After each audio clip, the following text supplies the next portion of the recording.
this is MIL Corner. This is your host today, Adrian Tampoy. Time check, 6:28 p.m. This time check is brought to you by McDonald's. There's a new Brit Classic coming your way. Try the new fish and fries today. Only for 140 pesos. I'm loving it! And it's time for What Does the Public Say?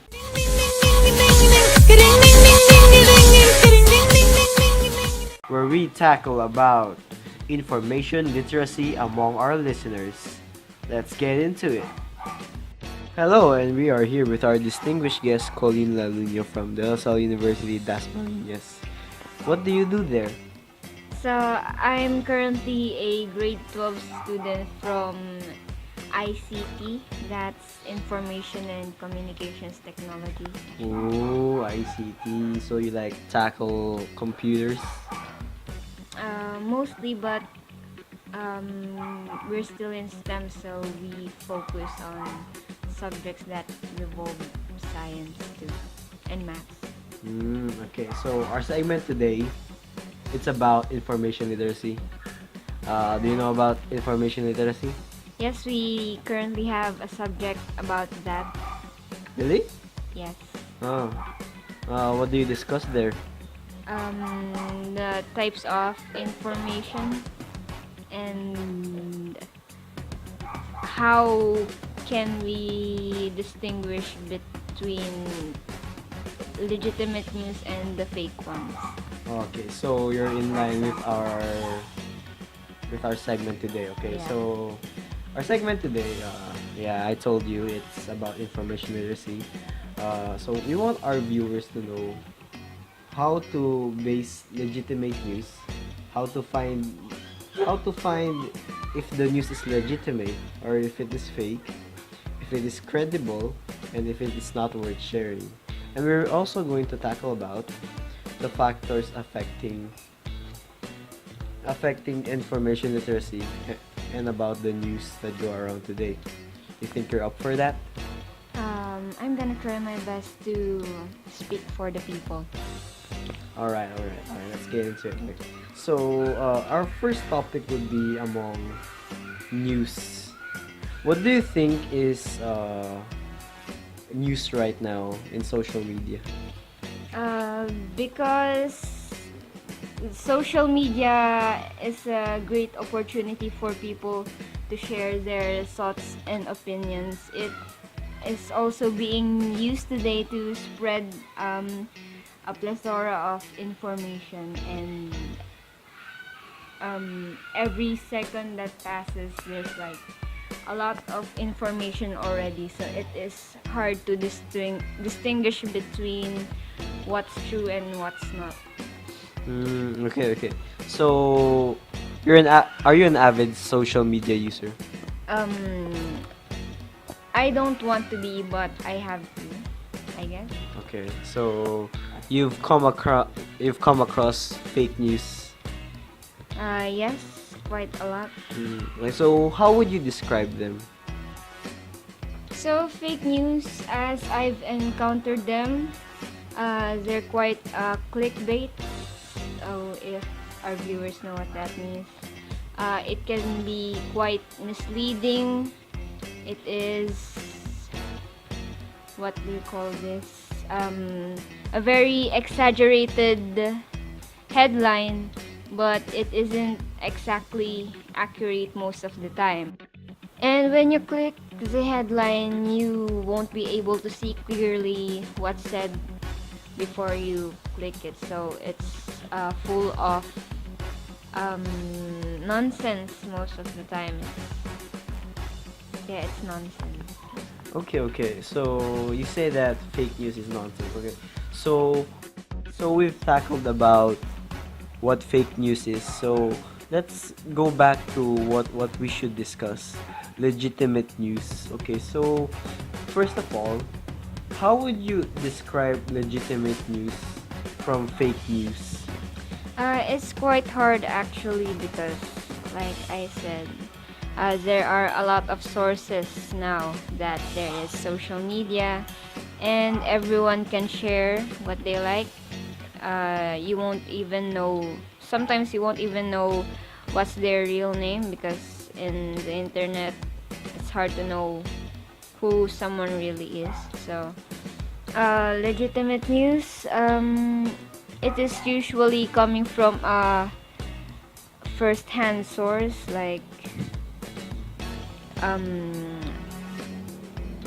for example, if there's an issue about politics, or a gossip among celebrities and their dramas, you will usually see quotes from them, from an interview maybe, or um, if example it is from an academic journal, you will see that the source is a book or a direct statement from as a scholar or a researcher who did it. So it can be legitimate if it really came from them, and if they recognize that they're the one who said it. Because if they are confident about um, taking responsibility for the information they share, then maybe they are legitimate sources. Okay, so now that we know how to differentiate legitimate news from fake news, let's talk about how this fake news is circling around the internet. What do you think is the main reason why fake news is circling around the internet? Do you think it's about the people, or is it about the the media who where it comes from? What do you think is the main problem? I think the main problem is technology itself. Technology has made our lives easier. It is spoon feeding us everything. So um, now that technology has proven itself useful, people nowadays want everything fast, and being fast doesn't equal quality. So if people want quality news, they have to really dig uh, through a lot of possible sources out there, which in today's time, people don't really have the time to read a lot. So because it's boring, let's face it, it's boring to read through data that most of us can't understand. What's easier That's is true. That's true. is the drama that Yeah, um most people look for the drama instead of the news itself. yeah, no, right? Come on. Like, but why? You know? Because it's not as boring, you know. Students today don't even like maths very much. They like I don't know, they just, I think we have become lazier and lazier as technology upgrades, and that's one of the cons of being so innovative, that people become lazy. So I think it's also the people, and mostly the technology, who is at fault for what news has become in today's time. Okay, so thank you for your insight, and now we'll go to our people, which we will refer to now as the callers. Okay, so now we've tackled about legitimate news, fake news, how to differentiate both of them. Now we're gonna tackle about how we as citizens can stop fake news from spreading all over, and how we people should more embrace legitimate news even more. So yeah, I think it is great that DepEd has added information literacy as a subject, because everyone is using social media, everyone is consuming information. Um, so one of the things, I guess, to be more knowledgeable about all of this information is to get educated, to read more, because when it comes to information, we should be wary about all the biases, all the ethics that um, the authors hold and show to people. We must also be wary about how people claim that they're true, but actually they are not. So there are methods based from Melissa Zimdars. So she said we should pay attention to the About Us section, because that way we can know about the writers more. We should look at the quotes if they have something or they have none. To check the images they use, if they are really taken by the photographers of the company, or if it's just an image that is completely irrelevant to the story being told. So that is some of the reasons, some of the strategies, but these are not also. We better get educated, really. Okay, so thank you, Colleen. Okay, now we'll go to our callers. Here's caller number 1.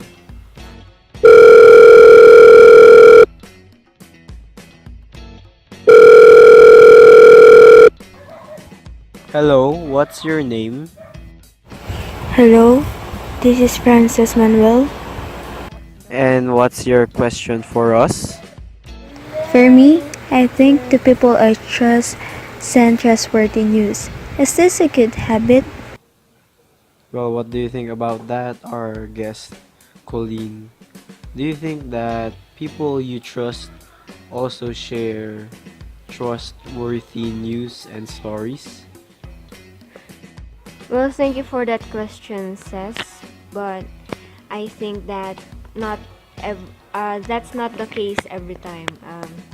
Not all people that we trust can be credible when it comes to news, when it comes to information, especially if it's in the scope of academics and politics. Unless they are people who have first-hand or second-hand relation with the issue, then maybe they can be reliable in the information that uh, they want you to read, or the information that they shared maybe on their social media. Or yeah, I think most of it is just found on social media. So still we have to check all the facts that we can check. As said earlier, check the About Us section. Check if there are quotes or if there are none. If there are none, we can count it as reliable, because not having quotes can mean that this is mostly opinionated. We must also watch out for exaggerations, because news must be straightforward. It should be mostly straightforward and not making you feel dramatic and stuff. So yeah. Thank you, that was very helpful. Thank you for that question, Seth. So we're gonna go to our next caller.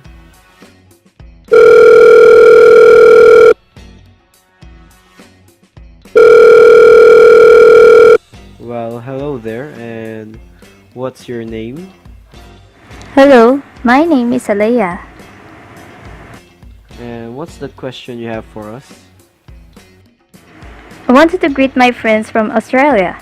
Shout out to my family. Hey mom, hey dad. Also to my boyfriend who is currently studying in North Korea. Hello! That's not really a question, isn't it, Alea? Do you have anything else you want to say? More like a question, maybe? No, that's all. Bye bye! Well, so far that's only how much our segment will go on, so I think we'll move on to the summary part now. Would you kindly want to summarize it, Miss Colleen? Okay, sure. Based from the eyes of a millennial who is immersed in technology and fake news, we ought to be vigilant, vigilant about the information we read, because it's true that there are a lot of information out there coming from everyone, and not all of it is credible.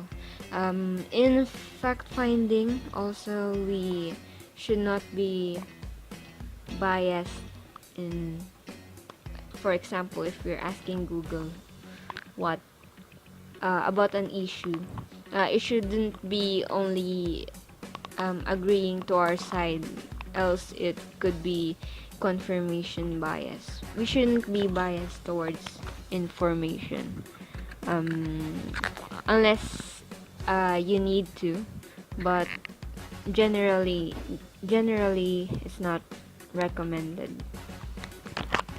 Well, thank you, Miss Colleen. Thank you for being with us. And You're welcome. so, yeah, thank you. And we're going to end our segment here. What does the people say? Let's. Here ends our podcast. Thank you.